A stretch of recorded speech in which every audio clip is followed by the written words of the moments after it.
Have you ever caught yourself thinking, I don't know who I am without smoking? Maybe you've never even said it out loud. Maybe it's just been this quiet thought sitting in the back of your mind every time you've been thinking about quitting. But I hear this sentence from women all the time. They'll quietly say to me, Alice, I don't even know who I will be without smoking. And every time I hear that, we're no longer talking about cigarettes or vapes. We're talking about identity. And this is one of the biggest reasons I found why women struggle to quit smoking. And that's what we're going to be talking about today. So let's be honest here. If you've been smoking for 20, 30 years, smoking isn't just something that you do anymore. It's become woven into your entire life. Think about it. You wake up, you make a coffee, you go outside, you smoke. You finish lunch, you smoke. Stressful email? Might as well smoke. And then you finish work, you smoke. You want to celebrate, you smoke. Big heartbreak? Smoke. Little by little, smoking can become something not what you do, but who you feel that you are being. It starts feeling like who you are.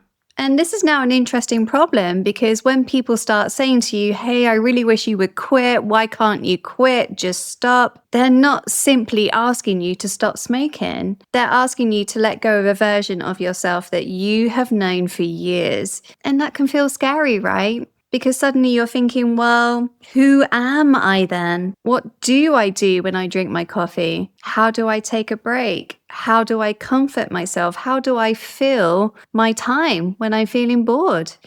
Who am I after a stressful day? How do I cope with that? So let's explore this more together because I know that the woman within you who doesn't smoke is there already and she's way closer coming to the surface than you think. So consider this. How many versions have there been of you in your life already? Let's think back to 10 years ago, for example. Are you exactly the same woman? Of course you're not. Maybe you used to be the quiet one, the people pleaser, the woman who put everybody else's needs first. Maybe you've changed careers, you've moved countries, started a business, ended a relationship. Maybe you became a wife, maybe you became a mom, or maybe you've simply grown into this woman that you just wouldn't even imagine existed 10 years ago. Me, myself, I've certainly had my fair share of identities. I started straight out of university working in psychology in the National Health Service, but then I became an English teacher, then I became a travel writer, I've been a musician, I've even been a burlesque dancer in Shanghai. I've traveled to and lived in over 65 countries. Yeah, I think even more than that. And I've built businesses, I've watched them fail, I've started again and again. The thing is that every single one of these identities that I have had, they've been great, they've played a role, but none of them have stayed with me forever. It's not who I am completely. Because the truth is that identities are not fixed. We are meant to evolve, which really makes me wonder what's happening when we believe that being a smoker is a fixed, permanent identity. How is it that I'm a smoker is the one identity that we believe we cannot outgrow? You know, just yesterday, I had a brilliant conversation with a close friend, and it really made me think. She said, you know, I've never thought of myself as being sporty and athletic. She told me that during PE classes, she used to hide at the back, that her parents never bothered to take her to sports events. She simply spent decades believing I'm not athletic. But just yesterday, there we were together after having run a 2-hour assault course. I mean, we were swimming in rivers, we were crawling through mud, we were going underneath nets, we were lifting weights, sandbags, the whole shebang. And yes, I did invite her to do this with me. She was apprehensive, but at the end of it, we were just covered in mud and laughing. And she said, my gosh, Alice, I can't believe that I've just done that. I wonder what I can do now. And there we go. Suddenly, this identity that she'd been carrying since the age of 10, it disappeared in 2 hours. powers, not because she had become someone else, but because she had discovered an element within her that was really there all along. So this opens up the question to you. How many old identities are you carrying that are simply old conclusions? Stories that you've repeated to yourself so many times that they feel like fact. What if I'm a smoker is one of them? So let's try something fun together. It's very simple. I want you to repeat after me right now, I smoke. And just saying that, just clock in how you feel when you say I smoke. Now, how does it feel to say I'm a smoker? Just check that, see how you feel. Can you feel the difference? When you say I smoke, it describes something that you do. But when you say I'm a smoker, it describes who you believe that you are. And here is why this difference is so important. Your subconscious mind is highly loyal and it's listening all the time. And everything that you say to it is paying attention. Your subconscious mind is listening to every sentence that you say to yourself. And if you're repeatedly saying to yourself, I'm bad with money, I'm not confident, I'm not a good swimmer, I'm unlucky in love, I'm highly anxious, I'm a smoker, the subconscious mind is not going to stop and ask you whether that is truly true. It simply hears repetition, and repetition becomes identity. Identity becomes expectation, and expectation becomes behavior. In other words, your brain is looking for evidence to prove the identity that it believes it is. Not because it's trying to sabotage you, but the brain really does love consistency. It loves it when your actions match the beliefs that you have. So if you spent 20 plus years saying to yourself, I'm a smoker, your unconscious mind is going to go, okay, no problem. Let me give you exactly what you believe because I want to help you stay consistent with your identity. Not because smoking is who you are, but because it believes who you are. So here's a little concept that I use with my clients that I would like to share with you too. And it's the difference between the actress and the role.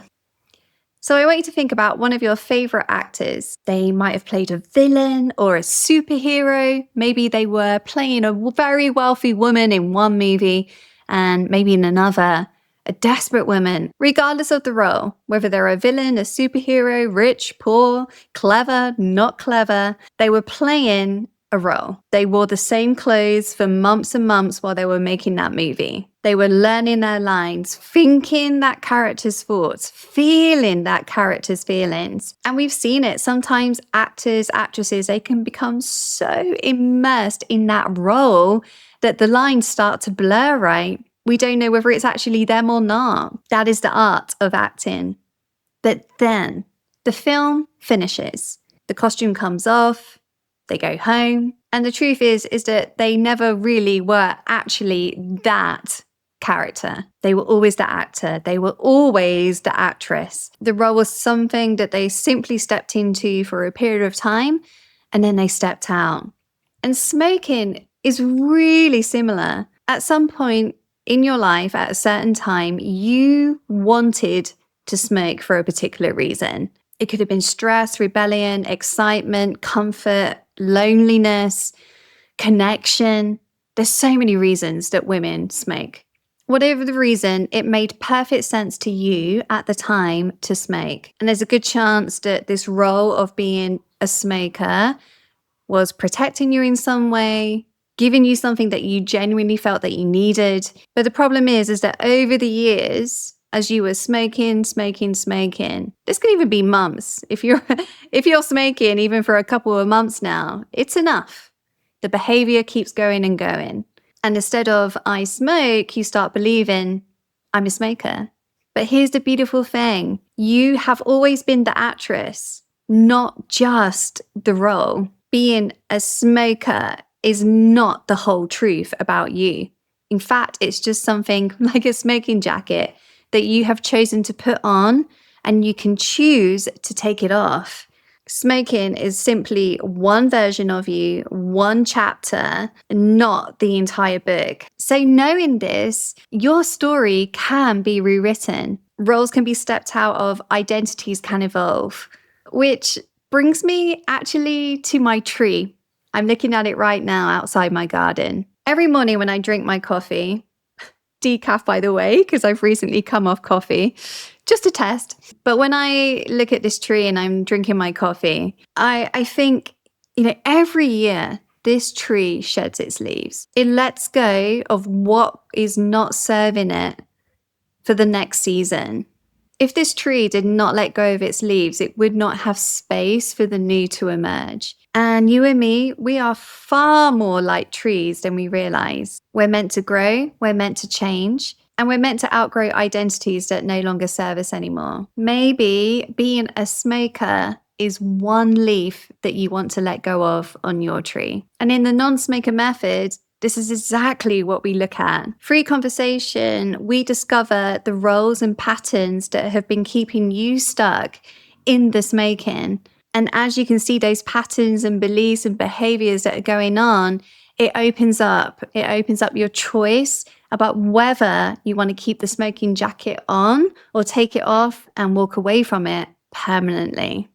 Imagine being the woman who wakes up and doesn't even think about smoking. You're moving through your day with confidence, with self-care. You're socializing with friends, whether they smoke or not, and you're feeling completely like yourself. In fact, you become even more connected to yourself. You know who you are. You know what you want. You know what you want to feel, and you know that you deserve that. And you're not forcing any of this. You're not trying to make it happen or white knuckle through this. It's just simply who you are. If this sounds like the freedom that you've been searching for to finally walk away from smoking, then I'd like to invite you to take the next step. You can book a free 30-minute call with me, and you can find that link below. Or if you're listening to this as a podcast, then you can find me at thenonsmoker.com. In this call, we'll really look at what smoking has been giving you, what it hasn't been giving you, and how you can move forward to simply become the woman who doesn't smoke. It was a pleasure to spend time with you today, and I'll see you in the next episode.